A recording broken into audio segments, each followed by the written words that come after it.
Simply the fact that something is, there's no conclusion to it. Therefore what? Nothing. That leads to nothing. There's actually some evidence out there that people with an XYY chromosome have a inclination toward violence. Okay, there's actually studies out there that do lean toward that, give us good information about that. Ought we therefore conclude that we should not restrain that person from violent behavior? According to this line of reasoning, we ought not restrain that person. Hey, they're born with it. That's natural for them. Don't interfere. God made them that way. It's natural. Well, clearly not.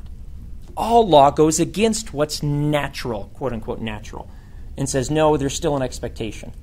So is does not lead to ought, ever. Ever, ever. You can never get an ought from an is. You have to get it from somewhere else.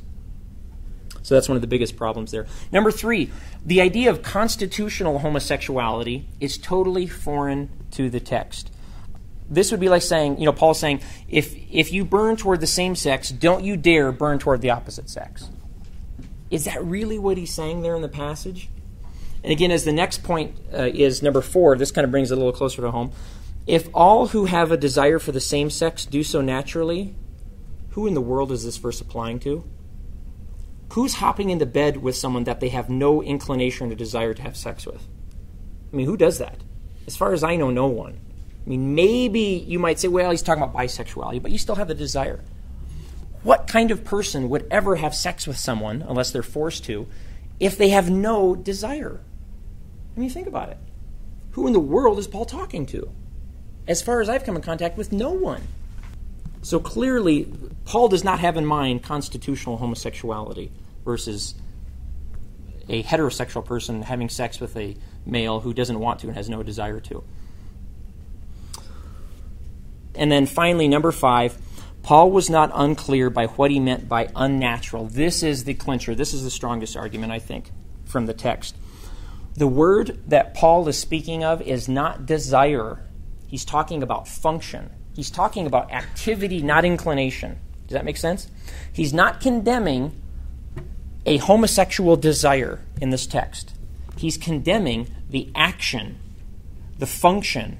And what he says, he doesn't say people have changed a natural desire for an unnatural desire. Primarily, he's talking about we've changed a natural function.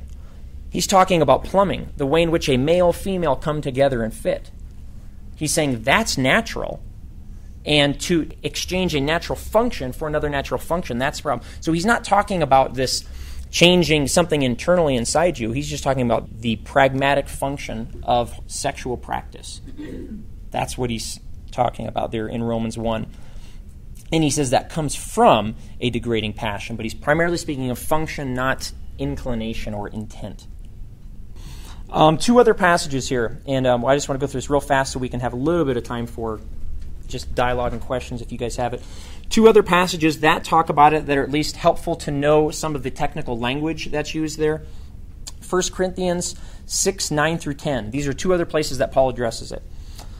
And I'll read it real fast. He says, "Or do you not know that the unrighteous will not inherit the kingdom of God? Do not be deceived, neither fornicators, nor idolaters, nor adulterers, nor effeminate."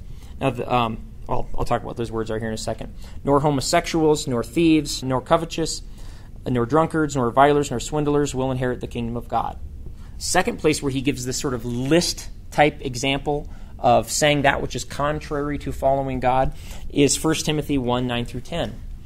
Realizing the fact that the law was not made for a righteous person, but for those who are lawless and rebellious, for the ungodly and sinners, for the unholy and profane, for those who kill their fathers and mothers, for murderers and immoral men and homosexuals and kidnappers and liars and perjurers and whatever else is contrary to sound teaching. Now that big long list, there are 2 words which are common in these texts, and you see them listed below in letter C. These 2 words have very precise meanings in the ancient Greek world. The first one, as you see there, refers back to the 1 Corinthians passage, which the translators translated as effeminate. The word is malakoi. It literally means soft to the touch. It's a reference to the one who would be engaged in a homosexual activity who would be on the receptive side, who would be receiving. Oftentimes, I think the NIV translates it as male prostitutes. Again, meaning the one who would offer himself as a receiver. Okay, and in the ancient world, they were considered the effeminate. That's why the translation is effeminate. They are the receptive of the two. Okay, but he also uses the other word. Why is this important? Because you can't say, well, he's just talking about prostitution. He's just saying don't do male prostitution. Because he also mentions the other side. And that's that other word there. Arsenokoite is literally male in bed. And it was used as an expression to describe the one who took the active role in homosexual intercourse. These are the primary passages, you guys, that address the issue of homosexuality. So here are the things that I think don't work. It doesn't work to say the Bible really doesn't speak on the issue of homosexuality. Now, you might come to a different conclusion, but you at least can't say that. It's really silent. We're just not. It's so horribly unclear that we can't come to any conclusion.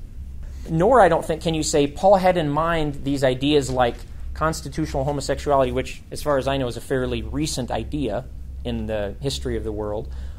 The best explanation of all of these texts, and again, this is just a survey. You guys, I mentioned on the bottom of your page, there's some books. If you're interested, come up and look. I mean, here's one book entitled The Bible and Homosexual Practice, and it's text and hermeneutics, how to interpret them. And it goes through ancient Sumerian and Egyptian texts. What's the ancient view of homosexuality, biblical text? There's so much out there. The Bible does address this, and it was addressed in the ancient world. So I think the best explanation of all of this information here, and again, this is just a skimming on the surface of it, is that the Bible comes down fairly conclusively that homosexual practice is prohibited. Why? Because it's not God's ideal. It goes against the original intent. Again, always keep that in mind. That's why it's wrong. Because it goes against how God knows we flourish best. That, I think, is a biblical argument. I think it's a sound argument. Ideas, thoughts, any responses? Yeah. Pastor Brown, thank you. We appreciate all the research. Thank you. 1 Corinthians 6:11, that's really a neat encouragement verse. Where Paul goes on to say that some of you were there now that yes. people are in the church and have walked away from that lifestyle. No, that's a great point. That's something that you ruined it because I was going to save it for next week, but we'll talk about it. No, I'm kidding. I'm just kidding. No, it does go on in that passage to say, and this is one of the wonderful things. I've heard Dan say this before. Are ex-gay ministries unique to 21st century America? No, the Bible actually assumes ex-gays, ex-homosexuality, because it lists all these things and it mentions people who practice homosexuality, and then it says, and such were some of you, but what? Jesus. And it gets to the solution, I think, right? And that's an easy way to state it. It's obviously easier said than done. The Bible recognizes that sexual reorientation, whatever you want to call it, is possible. Or at least abstinence, celibacy, something along those lines is possible.